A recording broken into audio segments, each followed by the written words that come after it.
Hey guys, welcome back to my channel, and today we are going to learn how to implement metadata as well as outputs in our VPC template which we created in our previous lecture.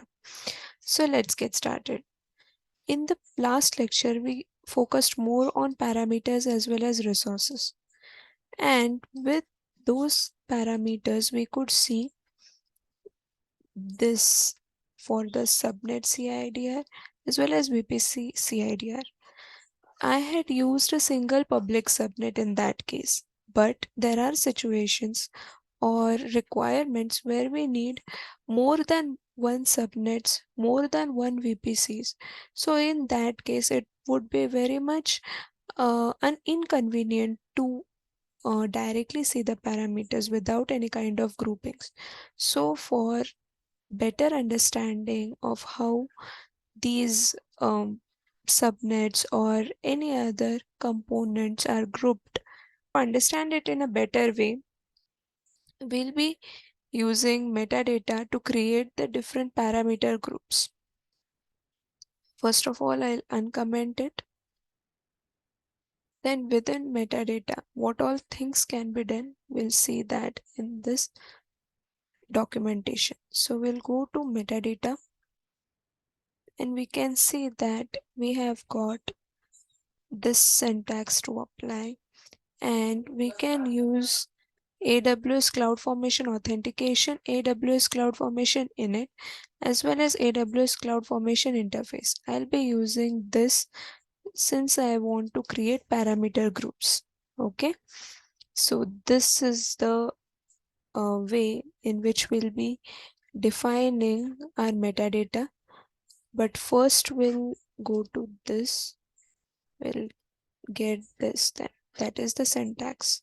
So copy and paste. Okay, I had metadata, so I don't have to keep it. And then AWS CloudFormation interface, within that we have got parameter groups, right? So within them, for the parameter group, I'll be adding label colon label. Okay, within label I'll be mentioning a default as the head name. For this I'll be using VPC CIDR, and in that I'll be mentioning parameters. Then that will be assigning our VPC CIDR parameter there. Okay.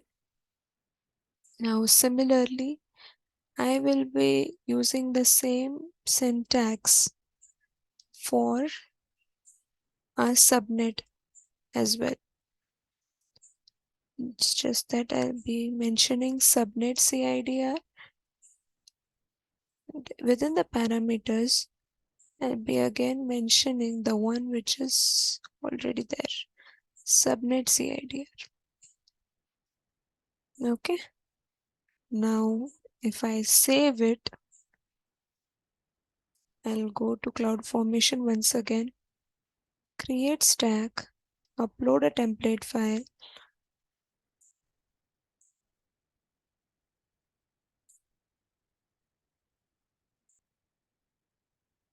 Now you can see that above this particular parameter, we find this parameter group, which includes all the components that are mentioned as parameters inside of it.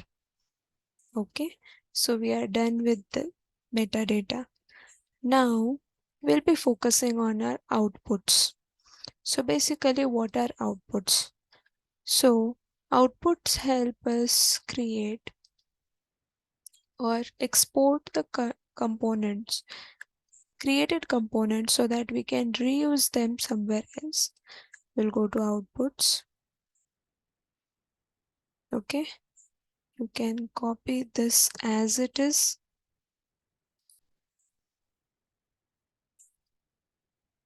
Here we are, right? So in this, we have to mention the logical ID. So basically, I'll be outputting VPC. So the logical ID over here will be definitely be of VPC, which is my VPC. Description is about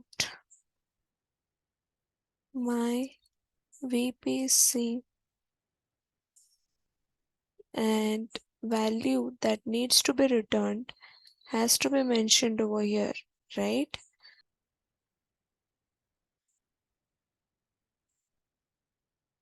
Sorry, this can be any VPC. This is just the thing that you want to export, and value is something that we'll be referencing. Let me check it once. Yeah, we'll be referencing our VPC over here, right? Reference my VPC. Okay, here will be a colon, of course.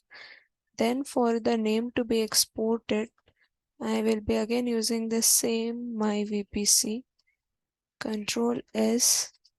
Now again we'll go back and create a new stack with the updated template. Choose file. I'm choosing this for VPC one. Next.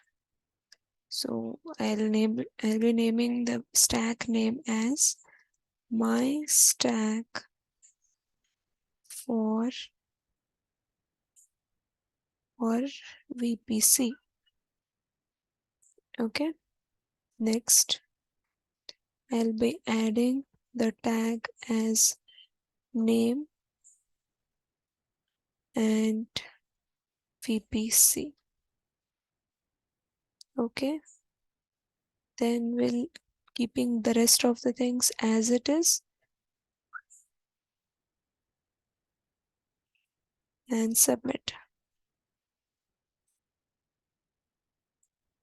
Now you can see that all the resources got created successfully, and we can also watch events over here, and the CloudFormation will stepwise create all the resources in order and will do a half of your job done. So that's it for this lecture. Hope you guys loved the video. Please like, share and subscribe the channel if you really found the videos useful. And at the same time, don't forget to press that bell icon for the latest updates. Thank you so much. Have a nice day.